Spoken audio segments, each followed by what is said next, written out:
So what's the point of your ride? Well, I love questions like this because it kind of suggests that the person asking it has no idea. Basically, they're cycling muggles.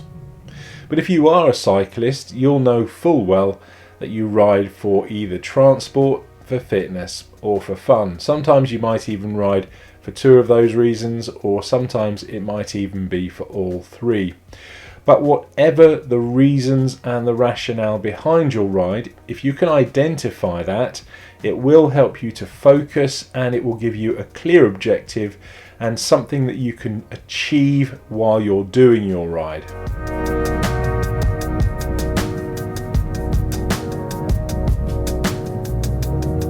Regardless of the actual reasons why you're riding on a particular day, there will be some universal things that every single cyclist will want to achieve.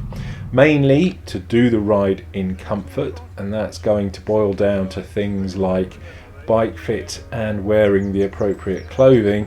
And then of course it's going to be things like arriving safely, and again that will be things like maybe reflective clothing, high-vis clothing, lights and things like that.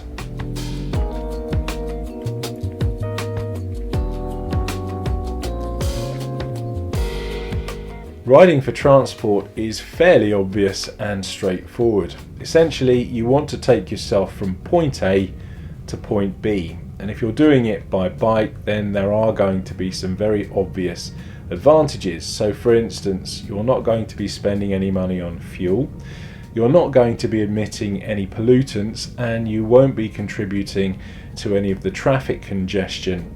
The main thing about riding for transport is that you want to be in a fit state to do whatever it is you've set out to do when you arrive at point B. Now that could be a whole load of things. You could be riding your bike to work, or you could be riding your bike into town to do your shopping. Now, if you're riding to work, obviously you will want to ride in clothes that are fit for riding, so comfortable, possibly even a bit aerodynamic so that you're not flapping about in the wind. But then when you get to work, you want to change into clothes that are a bit more suitable to do the job that you're out to do. So you may have to have some clothes at work. There may be a shower or something that you may need to use, and it's just having that kind of thing in mind.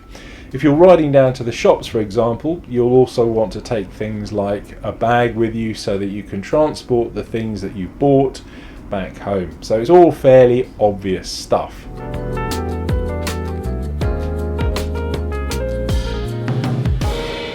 Riding for fitness, on the other hand, isn't quite so straightforward, because it can be broken down into three kind of smaller subcategories. Now, when people do ride for fitness, they want to do, again, one of three things. They want to ride to lose weight, they want to ride to improve their cardiovascular fitness, or they want to ride to improve their strength. If you're riding to lose some weight, you will have to ride at about 70% of your maximum heart rate for at least an hour and a half or so. And if you don't know what your maximum heart rate is, you can do a very, very rough, very quick calculation by subtracting your age from 220. So for instance, if you're 60, 60 from 220 is 140. So your maximum heart rate is going to be 140 beats per minute. And then all you need to do is find 70% of that, and that's the heart rate that you need to ride at for about an hour and a half. Similarly, if you want to improve your cardiovascular fitness, you have to ride at just a little bit of a higher heart rate, so approximate or between 70 and 80% of your maximum heart rate, and you'll need to do that for, again, about an hour and a half or 2 hours or so before you start feeling the benefits, or before you start receiving the benefits of the improved cardiovascular fitness. Strength, on the other hand, is slightly different, because you won't be able to ride quite so long or you won't need to ride for quite so long as you would do if you were riding for fat burning or cardiovascular fitness. Again, it's all on heart rate, so you'll be needing to ride at above 80% of your maximum heart rate, but you can do this for slightly less time. So maybe an hour would be a good opportunity or a good length of time to go out on a strength building ride. You'll also need to ride the bike in slightly higher gears so that you are actually working your muscles and not your cardiovascular system.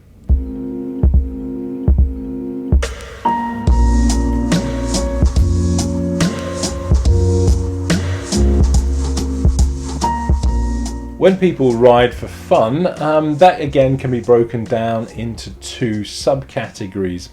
Firstly, there's the just out and out fun. So it's all about the endorphins and just feeling good. And you can do this by just being outside in the fresh air, or riding with your friends, or just seeing something new and interesting on your ride. And obviously this will boil down to the route, it will boil down to how hard you ride, and of course if you're just riding for fun, there's no set rules about how much or what percentage of your heart rate you need to be riding at, or how long you need to be riding. It's just basically what you want to do that makes you feel good. If you're riding for a challenge, then yes, you've kind of set yourself an objective there. So typically a challenge could be something like that you want to get to the top of a particular hill. Now you can make this a time challenge, or you can make this just, yes, I've achieved that. And again, this all contributes. Once you've achieved things like that, it just makes you feel so much better, and it is fantastic for your mental health.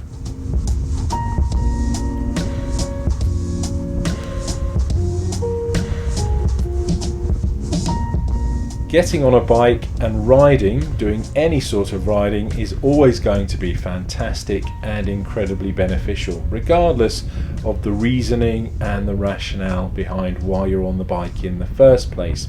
But if you can have a little bit of a think and try and work out what you're trying to achieve with your particular ride, you will get a lot more from it. Thanks for watching.